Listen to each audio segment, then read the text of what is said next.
Like literally, there's a Kenyan who told me, me no.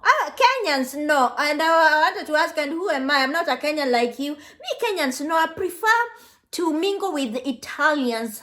Kenyans no. But when one time she had an issue, she went around looking for them Kenyans. But you know, Kenyans now are madharau. Kenyans were like, go back to them Italians. Let them help you. Hey guys, welcome to my channel. Lizzy here, Kenyan YouTuber here in Italy. Another Saturday, another video. And on today's video, I want to talk about life abroad and how lonely it can get. Because it's super easy for people back home to think that out here, life is all about glitz and glamour, money, whatever. But it's not like that. Life abroad can be very, very, very lonely. I don't know if you watched the news. Yes, it even aired in Kenya.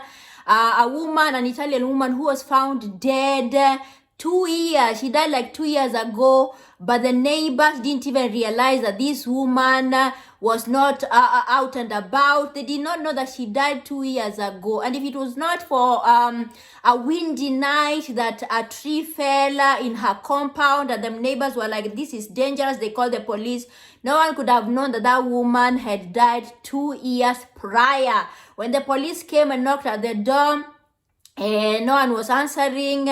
They banged the door, they opened it up, and they found this woman where she sat down 2 years ago. She died a natural death, maybe a heart attack. And that is where she was. Obviously, maybe a skeleton. And that story shook the whole of Italy. Like, how can a woman die in her house 2 years and the neighbors did not notice? But then when I saw that story of that woman who died 2 years ago, I was not shocked.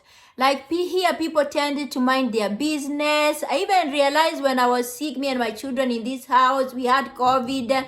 Some neighbors did not even notice that my children for 10 days, they were not playing football out there. Davi was not playing football out there. Lisa was not out there running.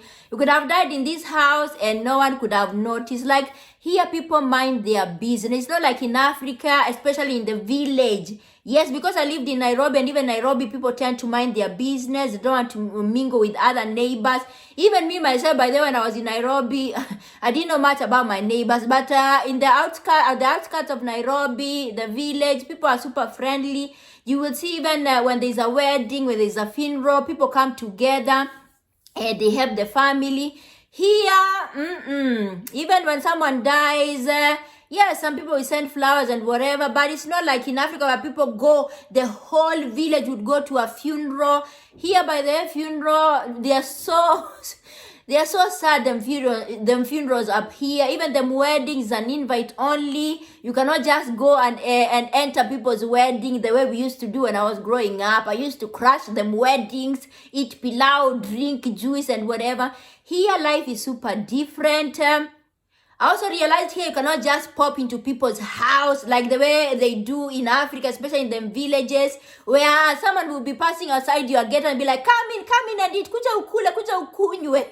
Here you need to call people when you want to go to their house, okay? You cannot just pop in. And if you pop in, sometimes they're not even going to offer you a coffee or manini. You know, in Kenya, people be like, kuja kunywa chai, and just a random person or a random villager would sit down and drink coffee with you, drink chai and whatever. And by then my children noted this thing. When we went to Nakuru in 2019 at my mother's house, they noticed that our house was always full of people.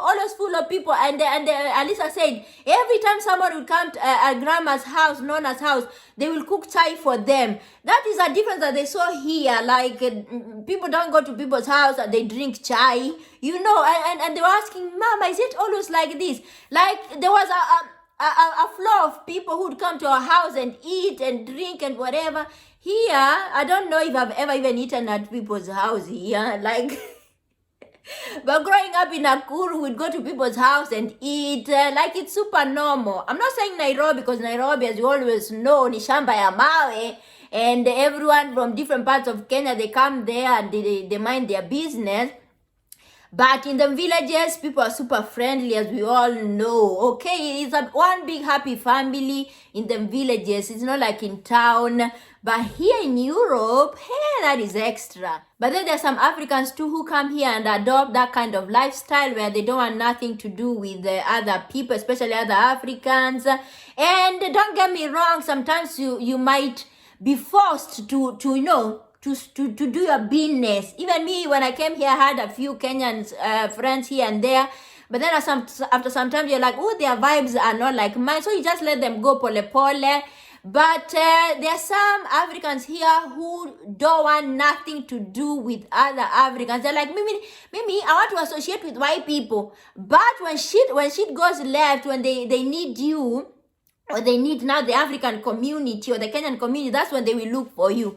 And those kind of people, you are like, where are the white people to help you? You said you don't want to associate yourself with the black people. Like literally, there's a Kenyan who told me, me no. Kenyans no. And I wanted to ask, and who am I? I'm not a Kenyan like you. Me Kenyans no. I prefer to mingle with the Italians. Kenyans, no. But when one time she had an issue, she went around looking for them Kenyans. But Kenyans now are madharau. Kenyans were like, go back to them Italians. Let them help you.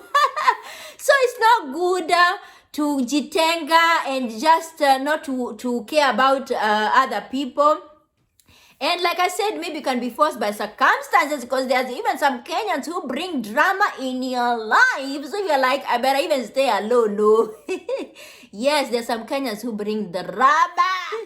Anywho, I digress. Yes, life abroad can be super lonely.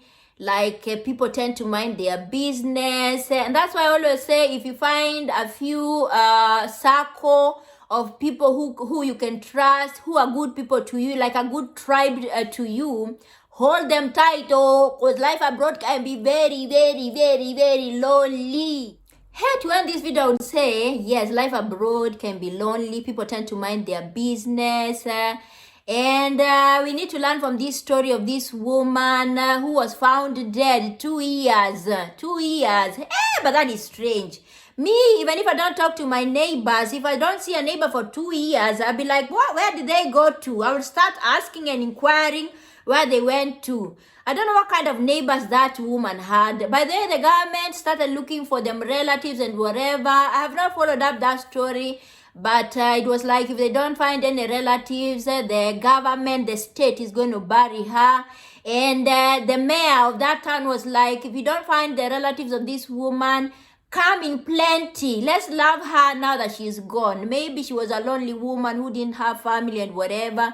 And it is such a sad way of going out. It's a sad way of living this life, lonely, dying, sitting on your armchair and whatever.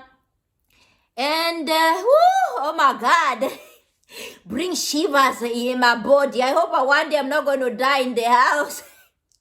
And no one will notice. Thank God I have my children. Okay, so anywho, I'll end this video by saying, please be your neighbor's keeper. Even if you don't talk, try to check on them. See if maybe you don't see them watering their plants. If you don't see them, their car parked there for 1 year, you'll be like, but these people don't move anymore.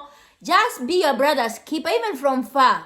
Don't just let someone rot in her house for 2 years and you don't even notice. But yes, life abroad can be lonely. Life abroad, people tend to mind their business. Life abroad, everyone is running up and down looking for them euros and pounds and dollars. And they don't have time to care what the neighbor is going through. I saw it when me and my children, we had COVID and were in this house for 10 good days. Some neighbors did not even notice. Yes, guys, thank you so much for watching. And please be your brother's keeper. Till next time, bye.